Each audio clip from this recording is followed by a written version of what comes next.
शारीरिक अपंगत्वाची तपासणी करून CPR-मध्ये दिव्यांग दाखले दिले जातात. 40% अधिक अपंगत्व असलेल्यांना शासनाचे विविध लाभ मिळतात. अपंगत्वाची तपासणी होऊन विभाग प्रमुखांची अंतिम सही होऊन ते अर्ज कॉम्प्युटरला फीड करण्यासाठी पाठवले जातात. पण प्रत्यक्षात लाभार्थ्यांना अपंगत्वाचे दाखले मिळायला त्यानंतर 1.5 ते 2 महिन्यांचा कालावधी लागतो. त्यामुळे अनेक लाभार्थ्यांना शासनाच्या विविध सवलतींपासून वंचित राहावं लागतंय.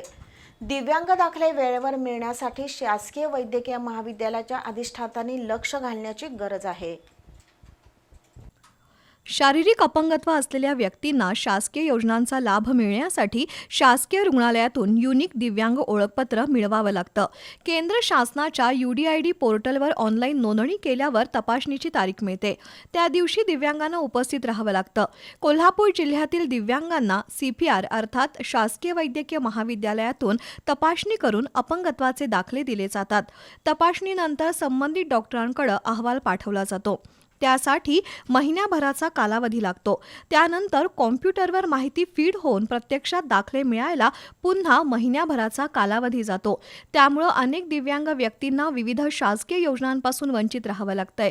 दिव्यांग कोट्यातून नोकरी मिळालेल्या व्यक्तींचं दिव्यांग प्रमाणपत्र पडताळणीसाठी पुन्हा CPR-मध्ये पाठवलं जातं.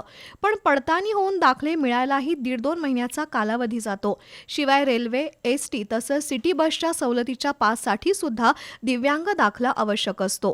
पण युनिक दिव्यांग प्रमाणपत्र वेळेत मिळत नसल्यानं अनेकांची गैरसोय होतीये.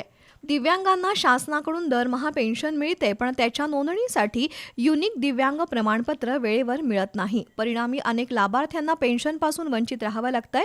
दिव्यांगांची होणारी कुचंबणा लक्षात घेऊन दिव्यांग दाखले वेळेवर मिळावेत यासाठी शासकीय वैद्यकीय महाविद्यालयाच्या अधिष्ठातांनी लक्ष घालण्याची गरज आहे.